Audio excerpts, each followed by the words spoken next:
Thank you, Madam Chair. Dr. Denzel Douglas, we anticipate will be with us shortly, Prime Minister of St. Kitts and Nevis. Dr. Carissa Etienne, Director of PAHO, my colleague, Ministers of Health, present here today, Secretary General of CARICOM, His Excellency Erwin Lorock, former Secretary General, Dr. Edwin Carrington, Ambassador Robert Kopecki, Head of Delegation, EU, members of the Diplomatic and Consular Corps, board members of CARPHA, and Executive Director James Hospitalis, and members of staff, permanent secretaries, chief medical officers, members of NGOs and civil society present with us this afternoon, distinguished ladies and gentlemen, members of the media.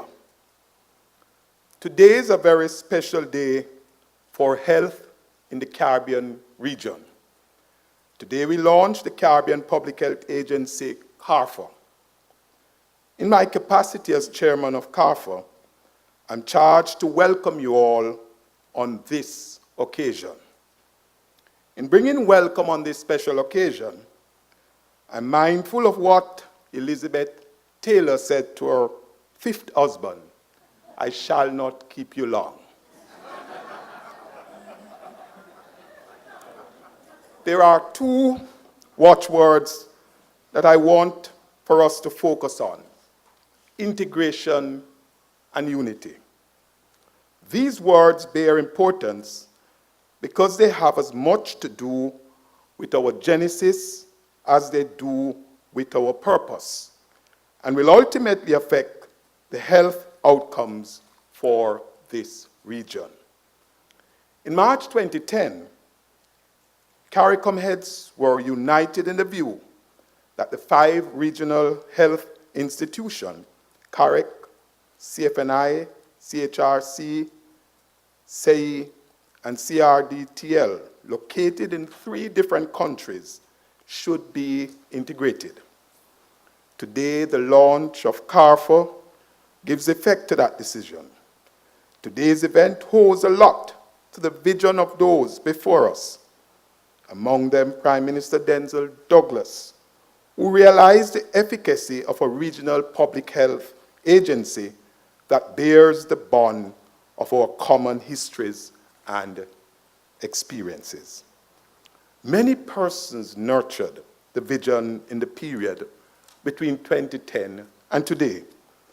The CARICOM Secretary General, Erwin Lorock, the former Minister of Health of Ghana, who chaired the steering committee, and also the first interim CARPHA board, Dr. Leslie Ramsamy, Professor George Aleng, Director Emeritus of PAHO, Dr. Edward Green, Miss Myrna Bernard, Dr. Rudolph Cummins, in their respective portfolio positions in CARICOM, and Dr. Jerome Walcott, the Interim Executive Director. His determined approach to implementing the decisions of the steering committee and the interim board was critical.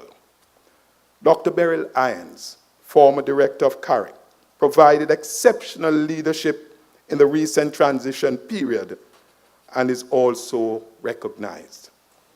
We recognize as well the sterling contribution of the former directors of the other health institutions that have been incorporated. On behalf of the Ministers of Health of all the CARICOM member states and associate states, I thank Dr. Fawad Khan, Minister of Health of the Republic of Trinidad and Tobago, and the government and people of Trinidad and Tobago for graciously hosting CARPHA. There are tremendous benefits from membership in global bodies such as the World Health Organization. And we have a strong umbilical link to regional bodies such as Pan American Health Organization that, as many of us would know, sponsored CFNI and CARPHA. Through CARPHA, we will strengthen these bonds. However, the Caribbean sub-region has its own unique experiences and local needs that dictate that we share best practices. We have high expectations for CARPHA. I can think of no greater challenge than the need for a regional response to the continued onslaught of HIV and AIDS and the chronic non-communicable diseases. CARPHA is expected to facilitate the use of technologies and management appropriate to our region and to build expertise. The commonality of our bonds, experiences, and environment beseeches us to apply an integrated approach to solving our problems. Our various governments grapple with the issues of size and capacity. However, it is pointless to be terrified by small size and lesser endowment.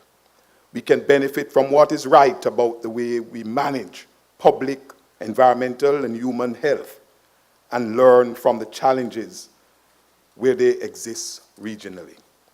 Ladies and gentlemen, in bidding you welcome, I take the opportunity to charge you to look to a future brimming with opportunities in research as we build capacity. With that capacity, we can better deal with the risk management and impact assessment as we navigate the challenges of a regional development agenda. We can now be better prepared for the colossal odds offered by climate change as we deal with the collateral issues such as vector control. These are just some of the opportunities that integration and unity offers. As a regional body, ladies and gentlemen, we must get it right. Failure is not an option. This is the moment we need to seize the opportunity. I thank you.